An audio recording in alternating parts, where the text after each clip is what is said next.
Every night, without fail, Rowan would leave our bedroom and head to the garage. At first I tried to ignore it.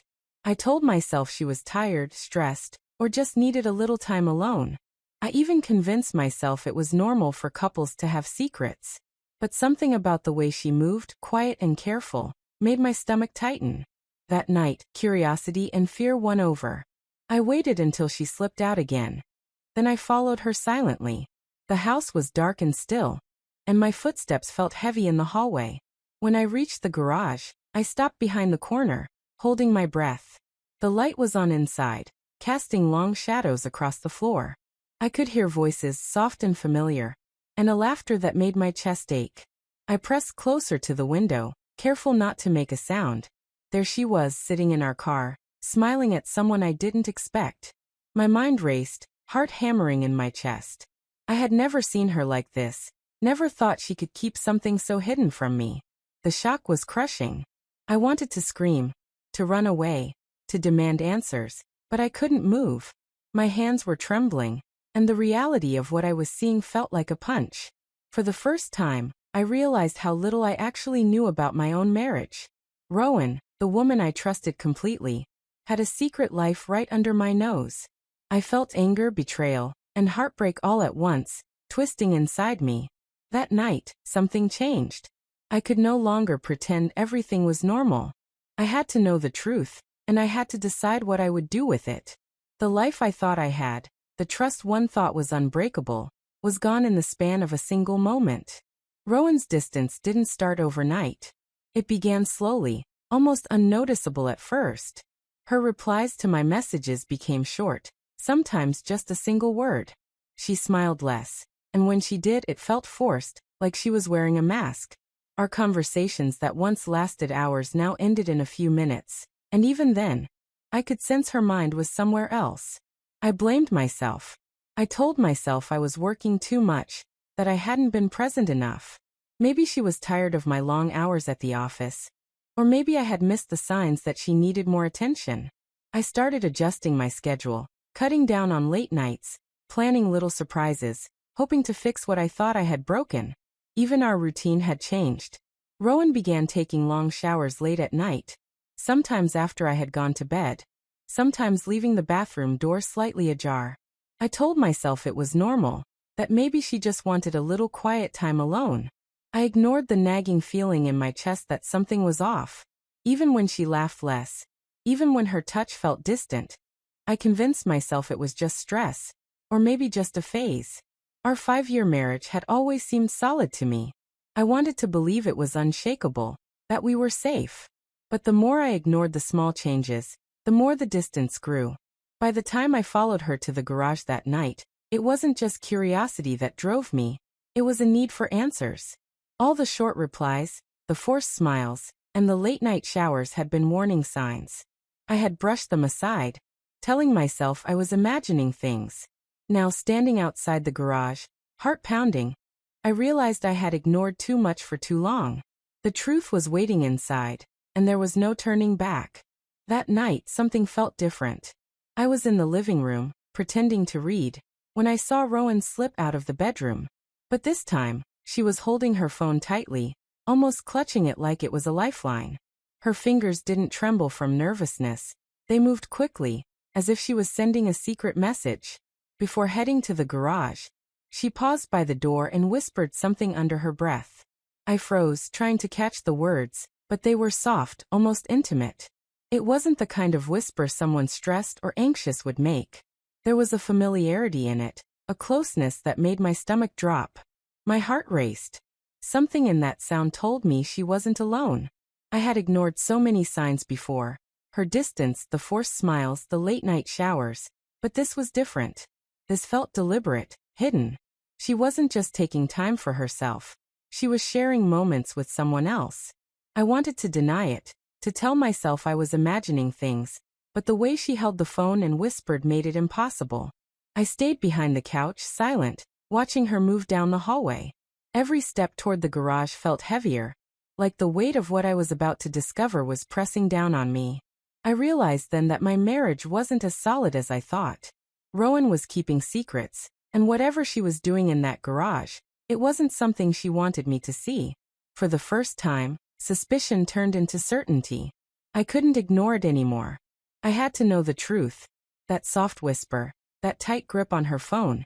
It was a signal, a warning I had finally noticed.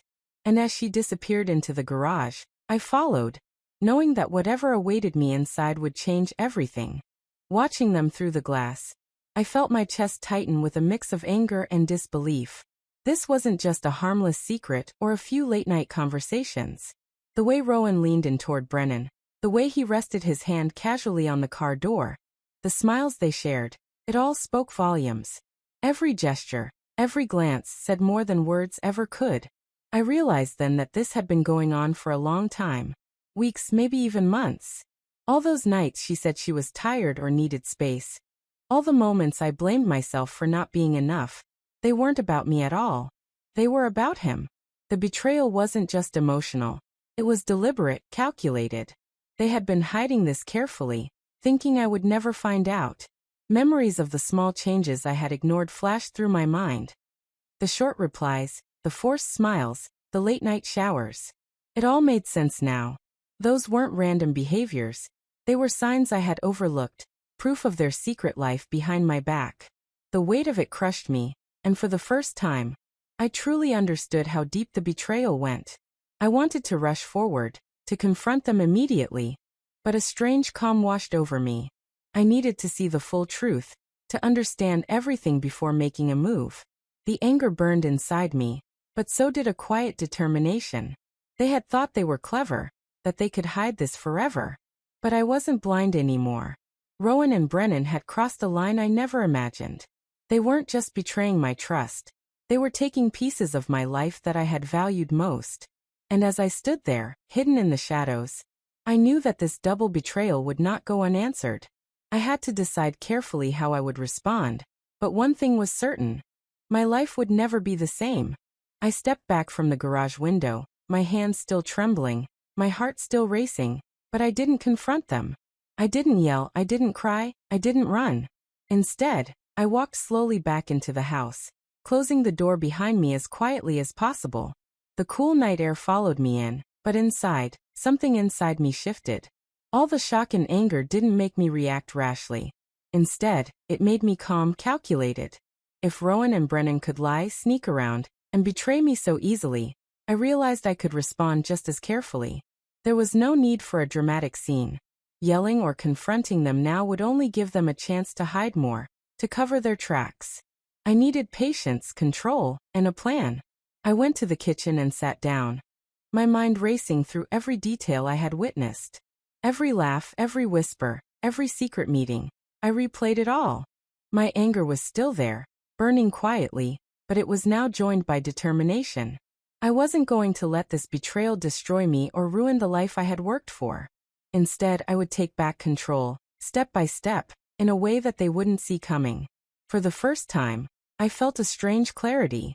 The heartbreak was still there, but it was sharper, focused. I understood that revenge wouldn't be about pain or shouting. It would be about strategy, about making sure the truth came out and justice was served. Rowan and Brennan thought they were clever. They had no idea how much I had observed, how much I had noticed, and how carefully I could act. That night, I didn't sleep much. Instead, I started forming a plan, piece by piece, thinking of every move, every step. Calm had replaced panic. Anger had turned into resolve. I wasn't a victim anymore.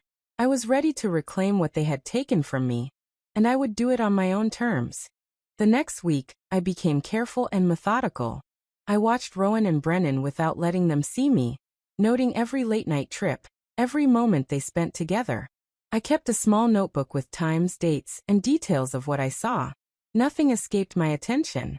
I started checking the business accounts too. At first, I hoped I was imagining things, but the numbers didn't lie. There were transfers, unexplained withdrawals, and payments that didn't make sense. Brennan wasn't just sneaking around with my wife. He was stealing from the company we had built together. The realization hit me harder than I expected. This betrayal wasn't just personal, it was professional too. I even glanced at Rowan's phone when I had the chance. It was risky, but I needed to know the truth. There were messages between her and Brennan, full of planning, secrecy, and casual lies. They weren't hiding small things. They were building a hidden world without me, right under my nose. The more I gathered, the clearer the picture became. Every laugh in the garage, every whisper, every late-night meeting was part of a bigger story of betrayal. I had proof now, tangible evidence that Brennan had been using our friendship and my trust to get what he wanted. Rowan wasn't innocent either. She had willingly participated in it all. I felt a strange mix of anger and satisfaction. Anger for what they had done. Satisfaction that I finally had the truth in my hands. For the first time in weeks, I felt in control again. I wasn't just the betrayed husband. I was a man who knew exactly what had been happening, and who could plan his next move carefully. Everything was falling into place, and I was ready to use what I had learned to take back what was mine. After gathering all the evidence, I knew I needed help to make sure everything would hold up. I contacted our company's attorney and met with him in private. I laid out everything I had documented. The late-night meetings, the messages, the financial transfers. Every detail was important, and I made sure nothing was missing. We went through the company's ownership documents carefully. I needed to know exactly where I stood and what I could legally do. The attorney explained my options and helped me understand how to protect the business from Brennan's theft. Step by step, we created a plan that would leave no room for argument or escape. I also prepared copies of the evidence, organized and ready. Photos, notes, financial statements, and messages.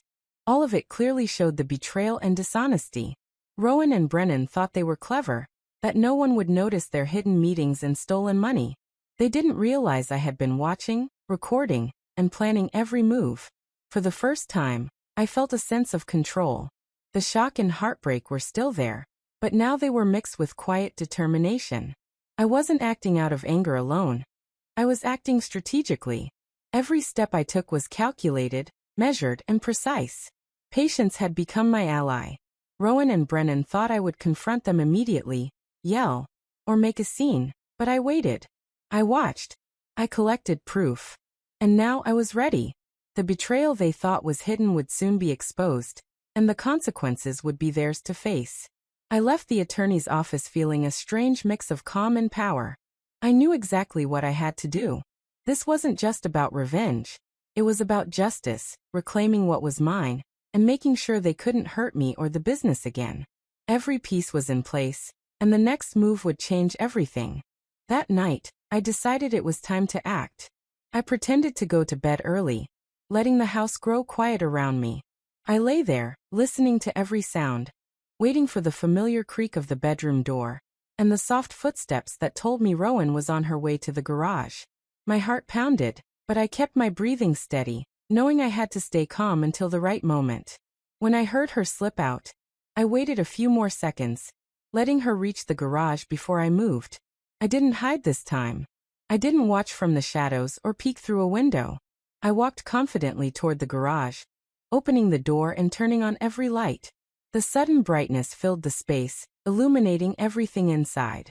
Rowan froze immediately, her eyes wide, her hand clutching the car door as if she wanted to disappear. Brennan turned, startled, caught completely off guard. The confidence and ease they had shared during all their secret meetings vanished in an instant. I stood there, calm but firm, letting them take in the shock of being discovered. I didn't yell. I didn't ask questions. I let the evidence speak for itself. Their faces, their body language, the surprise and fear. It all confirmed everything I had suspected. Rowan's laughter, which had been so natural and carefree, disappeared completely. Brennan's smirk vanished, replaced by hesitation. For the first time, I felt the power shift. I had prepared for this moment, and now I was in control.